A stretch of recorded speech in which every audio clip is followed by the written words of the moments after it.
Okay, we come back to Watchdog and this public piece of entertainment, very lively entertainment, and people sitting there and going, oh, like Michael Moore, okay, and 38 degrees in our country of the UK. They're standing up for us, they're the champions, just as the so-called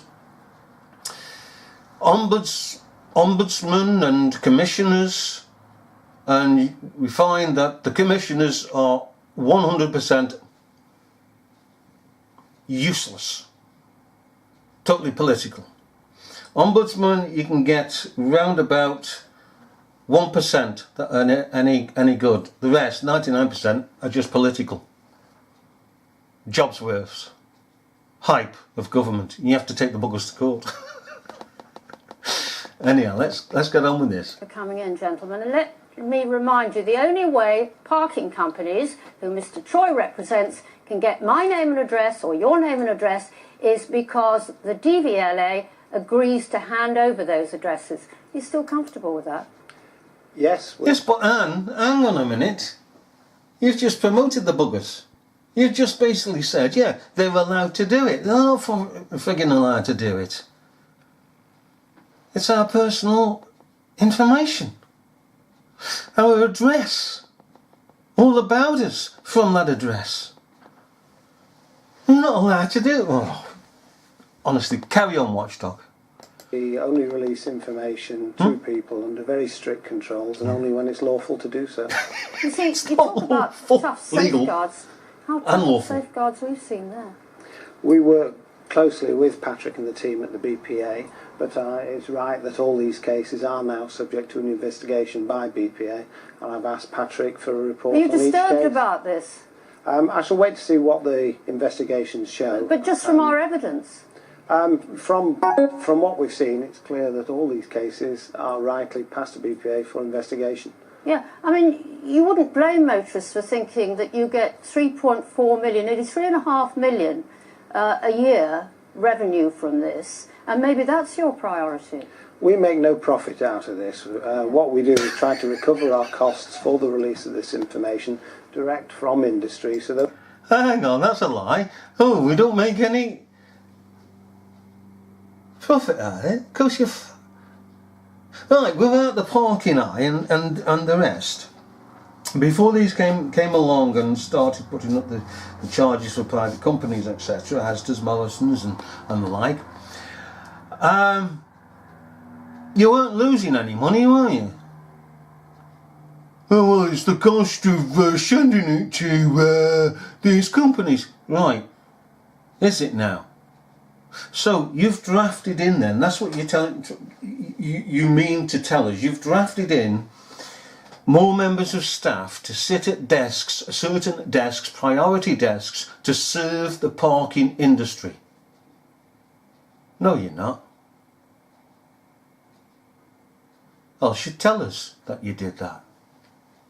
This is part of the overheads, the extra cost. You're not telling us that. What you're basically doing is using the established staff to make money from, which you don't really need.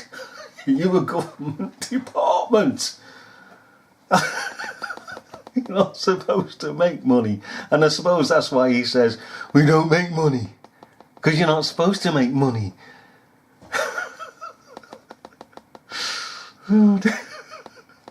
Those bills don't fall to anyone else. Mr. Troy, you're not policing this, are you? Yes, we absolutely are, and I think it's important to put this into some form of context, because nice you featured there the Minister talking a few years back about the proposal to put in place this scheme. Yeah. And what we have now doesn't compare with what we had then. We now have... Are you quite happy with this now, are you? No, I'm not happy. Of course I'm not happy with some of the issues that have been raised in your piece. But if you'd run it 4 years ago, it would be far, far worse. And we've seen very significant improvements. So it's bad, but not as bad. Is that what you're saying? It's improving, and it will. It's not perfect. And not for those people, not for those Watchdog viewers. It's not improving at all. Well, I think most of the pieces you reported there were about people who had parking tickets and are unhappy about them. And lots of people get parking tickets and lots of people are unhappy about them. What we've got there is the code being ignored, loopholes exploited. Well, the crap. There's meant to be an appeal is meant to be responded to within 14 days. One person waits 84 days. Yes. That's not just parking tickets, people being cross about parking tickets. Well, what I'm saying to you is that for every one issue that you've raised in that piece, I can show you 100 examples of where practices have improved very significantly over the last 2 or 3 years. Come on, and get your picking What you teeth in. don't say in your piece is that actually we have expelled 2 members from our scheme in the last 6 months. Who pays your salary? A variety of different people pay my salary. Who funds you as the association? Well, the association is not just about private parking operators, it's about a range of different... Do the private parking operators fund the association? No, they don't. They only... I see no money from the parking companies goes to your association. No, they pay a subscription rate, of course they do. And that's so important. They're funding you, so you're not an independent regulator in any way whatsoever. We've never pretended to be an independent regulator. What we are is putting in place a form of self-regulation. What we'd like to see is government regulate the sector in a much more robust way, and particularly to help the people that you featured in your piece. Come on, Anne, get really stuck in if you want to get stuck in. So far, you've expelled 2 members, have you? We've expelled two members for serious breaches of our code. A further 3 have left, in fact, because... Well, just go to the end of this, because she just waffles on and really makes a pretense of getting to grips with this, but doesn't. I can tell you something. I'm not the only pig in wine. That if I was on this pigging programme, these buggers wouldn't be sitting here. They'd have taken off their frigging mics, thrown them down and huffed off. Because I'd be demanding what the hell is going on here? What right have you? And who the hell are you to allow my private details to be passed on without my permission to somebody whom I do not know, strangers? And let's face it, buddy boys, the DVLA is selling my information, my private information. I should therefore get a percentage of that, because it is my information, it belongs to me, and therefore if somebody is using my information, that which belongs to me, I should get a share of it. Second on that, who the hell are they selling this stuff to? This is supposed to be secure in a government department, a DVLA, not to outside businesses who can employ crooks on their staff, and the staff are sitting there, and I know this from actual fact of dealing with information that has come from other sources, that there can be crooks, pardon me, crooks in the workforce sitting there at desks going through the information, and boy, believe me, some of the pigging information, if you've got a pigging crook there, I'm going to write this name and address down. And me and Buddy Boy are going to go round one of these nights and rob it. When you're sitting there with an insurance, as I have, insurance details of a person, everything about them, how much the house is worth, insured for, the goods inside, worth and insured for, name and address, the full name and address, telephone number. You're sitting there with a gold mine, if you're a crook. And that information that I used to process with others some years ago came from the banks. The banks were selling it.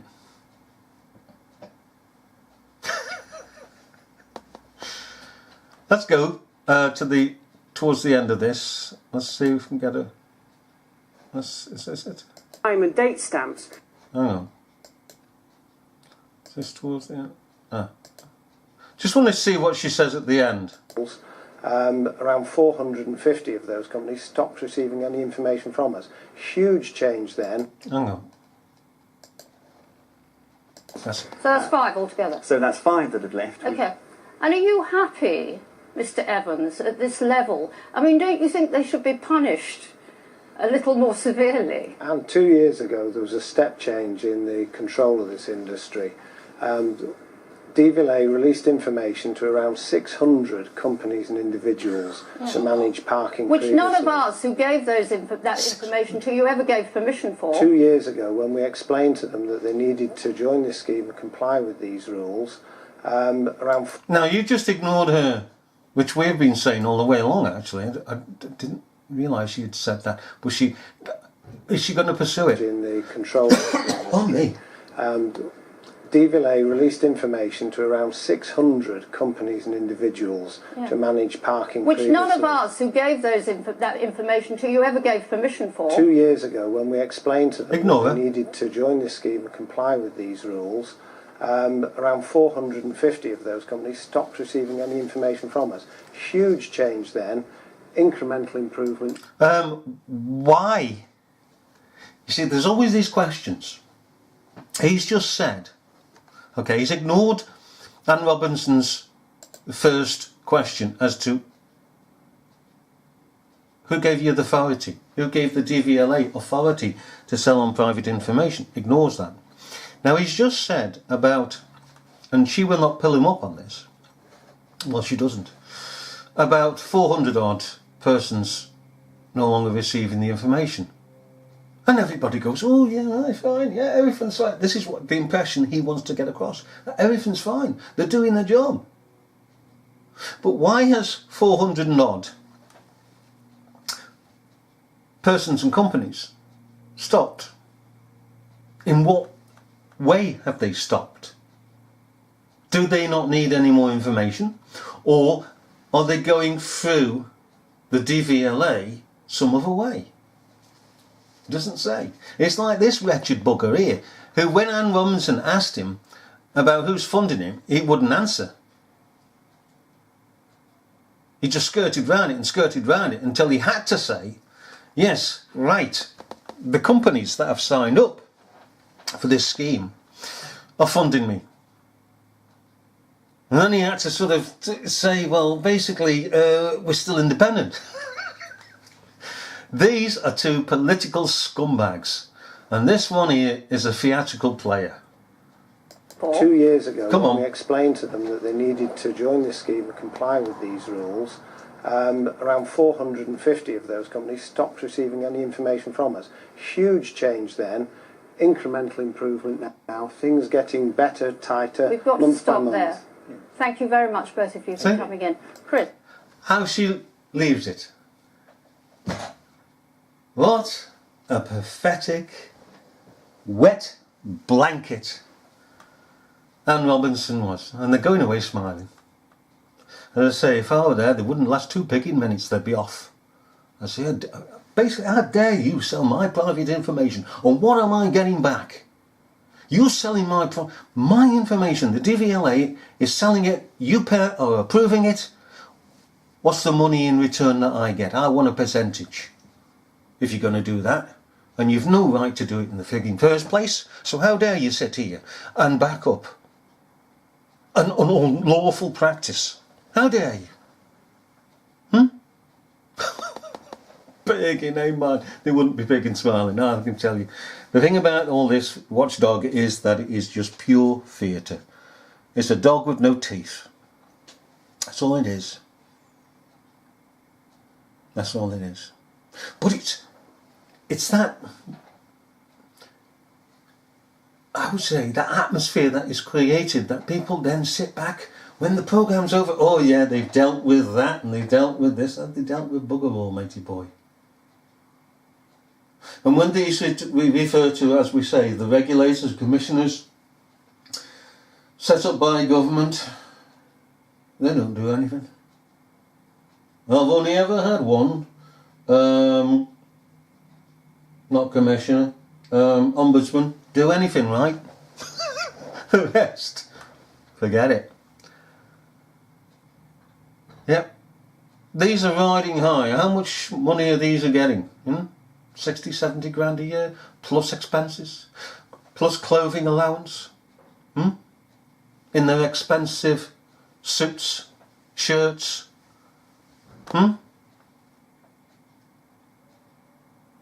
Where are these shirts from and suits? Claridge's? Because they don't have to pay for them?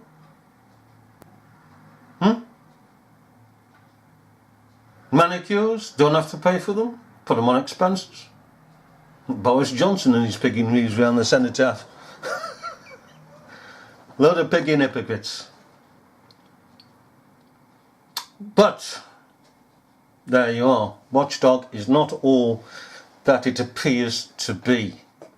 It only shows, puts on a performance that they understand and know that the general public as a whole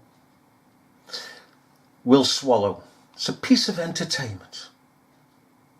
Secondly, it's one of those things that detracts from government, like Michael Moore and other setups.